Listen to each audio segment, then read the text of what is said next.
I also write up blogs about the different cutting edge things that are going on and about the topics of the shows that I am covering. And I want to remind you of all the different places that you can reach this podcast. Not only can you get it on WBLQ, which plays at 3 p.m. Eastern Time and at 12:30 a.m., the only stereo AM station on the East Coast. You can also listen to it on transformationtalkradio.com, streaming live each Monday at 3 p.m. So I hope you tune into that or reach my podcast. And the podcasts are available on over 90 different digital channels. So you should be able to find it wherever your favorite podcasts are. So now let's get back to Deborah Green. They don't have to have the same perspective as me. Quite honestly, I want a diverse team. I mean, that's incredibly important to me, but it can't just be about the money, And so if somebody is asking questions that are only about the money and not about the intent and the vision and actually where it grew from, then they're not seeing the whole picture. Well, if they're only in it for the money, then they're part of the problem. That's the problem that we're trying to solve. Right. I mean, and that comes down to the funding thing of how the app works in general. I've been in nonprofits and I've started nonprofits before, and I've also, been tasked to run nonprofits. I've also been in corporate settings, and I've been a strategic planner for mission-driven companies and for nonprofits in the past. And, being a nonprofit is really difficult. And that's where the B Corp came from, is trying to find another model to make it work, so that you're not always seeking and competing for small amounts of funding or even large amounts of funding, and you spend all your time doing the fundraising as opposed to your work. That's what happens in the nonprofit. So B Corps are wonderful, and that was another step towards it. But I think what we're finding and what a lot of companies are finding now is that there's got to be another way that we can make sure that our stakeholders are getting what they need as a for-profit company, but that the intention behind the company actually is one with philanthropic roots, and not just in I give 1% as much as, I give 50%, and that's what we're looking at with the model that we have, which is that, what is creating the mass. And, it's not launched yet, but what we've done first is create the mass. So we have organizations around the world who are interested in this product, so that we'll have an outreach of over 10 million people, I think, by the time we launch, and that they're invested in getting the product out because they're going to make a portion of the subscription fees, because that's part of the model. The model is I'm spending my money on something that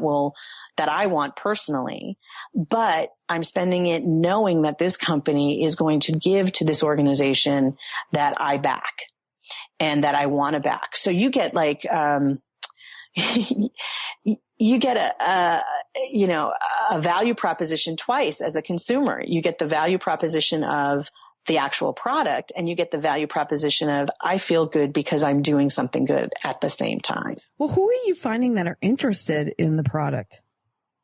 Well, it ranges, and, so we have nonprofits who are doing things around the world, in small pockets, so you have somebody who might be building and let me explain how it works for a group, because we kind of talked to how it works for an individual. So this will make more sense if I do it that way. Go ahead. So as an individual, you get on and you take a moment and you put in your words and you see who, you don't see exactly who, but you see how many people and where around the world, and, can have that overall feeling of connectivity and connection with self. Now, if you join a group, what you're doing is you're joining that group's moment. So that group, let's say it's a nonprofit, or it's a teacher that you go and you have a wonderful workshop with, and you want to remain connected to that group of people, when you go to those conferences and you go home and you're like, okay, every Thursday I'm going to want to connect with this group, and you set your clock, and that group actually now sends you that moment that you're going to have, meaning it will have the visuals and the messaging. It can't be advertising, but the messaging on it will be from that group that will give you a thought, or that teacher will give you a thought.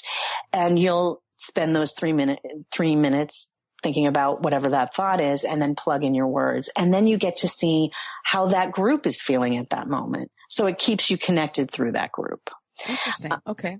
And, so that's great on many different levels. One, it keeps me remembering the people that I was connected to and that experience that I had before, or it gives me a new experience with that group. So it's an ongoing experience.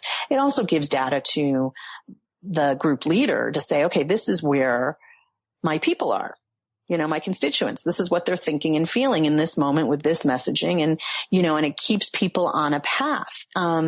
So people are interested in that way. Or if it can also be used for an individual, who is, let's say a mom wants to have people pray for her daughter who's sick. That would be a free group, because you're just connecting people in a moment as opposed to raising funds. Or if you're connecting that mom wants to raise funds for her daughter's cancer treatment, then that's a paid group, but she can do that. And people can take a moment and pray for the daughter. And as long as they're part of that subscription, that money will go to her. But it's also used for, we're talking to large corporations who are looking at it for corporate cohesion, how great this would be to do in a hospital. Everybody who's sitting by a bedside is having the same experience all over the world. Well, how about your documentary? Are you finding interest from that from all over the place as well? I mean, the quality of it, I could see it being on Netflix and things like that. Thank you very much. I think that this is going to be a really interesting series, and we're just starting discussions about where it's going to end up. Because the other part of it is, as it grows up, as it becomes an adult person, as it continues. I mean, right now we have, 200 interviews from 25 countries, and we haven't even done we haven't launched our social media campaign yet, which we'll do this summer. And the videos have already been seen, 10,000, 12,000 times somewhere. It keeps increasing over, it's only been a couple months, but that's because each individual gets their own peace blog and they can send it out on their own. And so what I'm looking to do is to create it so that there are hundreds of thousands of these videos that people are talking about peace, and it's not in the your mama's peace movement kind of way. It's we're talking about that peace is something that we want to bring back into the conversation. Civility is something we want to bring back into the conversation. So I want it to be something where people can go and look online and go to a specific country and just see faces and press 1 and hear that person's story. It's a way to get into individuals as opposed to the prejudice of it. And we're all there. We don't mean to have prejudice, but we've been taught things. When I was in college, I was in Virginia, and I was born Jewish, and when I was down there, I had a roommate who asked me not to mention it to her parents when they came in for Parents' Weekend. And then she said, well, because you're not really a Jew anyway. And I was like, no, I'm a straight up Jew. That's how I came this round, And from her perspective, her parents might have been she might have been more trying to protect her world. And her parents could have just been so prejudiced, that. Right. Oh, she could have been protecting me as well. Exactly. Yeah.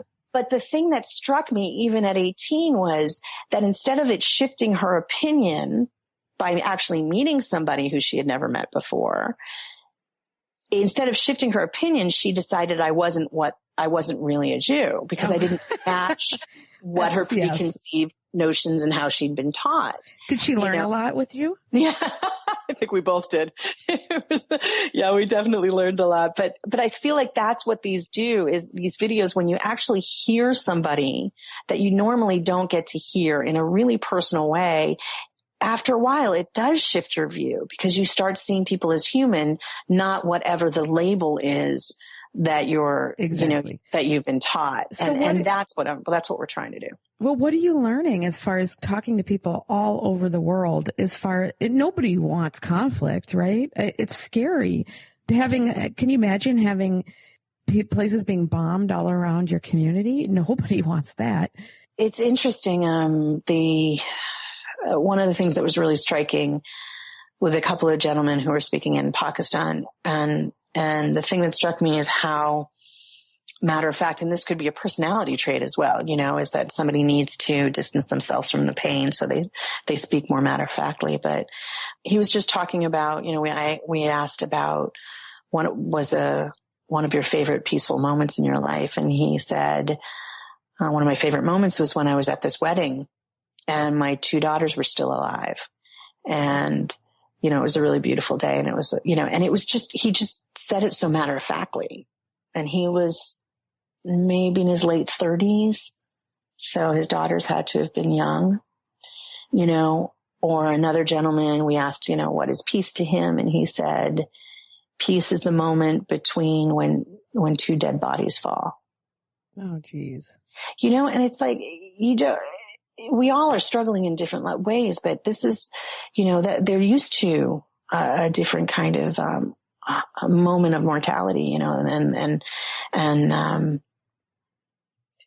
it humanizes people in a way also of building empathy, of being able to, when you see them over and over and over again, of hearing a person, they may be speaking a different language, but the words that they're saying are things that you can feel. That's critical. I mean, I think that's the critical thing. The other thing that I find interesting is that people really want to speak. It's this kind of like confessional moment when they sit in front of you, that when you look somebody eye to eye, most times people open up, and it's not, even though the line of questioning may be what brings you peace and blah, blah, blah, people get pretty deep pretty quickly, and you have to be open and ready for people to say anything. And that's what comes out of these moments. And, that really, it makes the documentary better, right? You're sharing the reality of what's going on. Oh yeah. I mean, we have those moments of, again, it's how we connect. The larger documentary is going to be the fun part, Sarah, because again, being able to create a platform where people can go and look at the individual ones, that would be great. But I also want to weave them together, weave the stories together, weave the similarities and the differences. And we won't know what that is, for a couple of months as we pull this together and really see, the threads that bind us, that connect us. We don't know what those are yet. That's going to be revealed as we go along. Like, can you even imagine what it's going to be like when I'm down south during the Republican convention? I was trying to figure out, do I want to be at the convention? And I decided I didn't. I actually wanted to be in an area of the country that was more Republican than not, and find out how people were feeling on the street as opposed to in the convention itself. And I think why is that? Do you think you'll get a better pulse of what's going on that way? I think the delegates are are like one type of person potentially, or not one, but sure, they're more of a specific group, as opposed to if I'm in different states, I have the ability to walk into different sectors, and I want to be able to do that during that week and get more perspectives that way. That'll be interesting. Yeah. And it'll be interesting for you to share that sooner rather than later, Yeah, I'm talking right now to a number of different publications and trying to figure out who I'll be blogging through, so that's one of the things actually I'm doing today is kind of saying, okay, where do I want this to be getting out into the public over the next month or two? Because I think it's an important thing to see real time. And for people to get a real pulse of it, and include, you're going to be doing the Democratic one as well, because that's yes, just as strange, but on a different dimension. Absolutely. I mean, the one good thing I think that's happening with all of this is that nothing is being swept under the carpet anymore. There's, the carpet's been raised. It's like, when things are coming up, people are looking at it and going, "That's not right." Well, what is the 2 million votes that are missing in California? I know. I actually need to find out if mine's one of them. I haven't called that number yet. Oh, geez. Yeah, exactly. I remember when I was younger and I was at one of my first rallies in New York, and I opted out of that mode of protest early on in life because I was sitting at a rally and both sides were wrong, in my opinion. They were shouting horrible things at each other. Nobody was listening. There wasn't. I think everybody's wrong. Everybody's wrong. We're all being horrible right now, and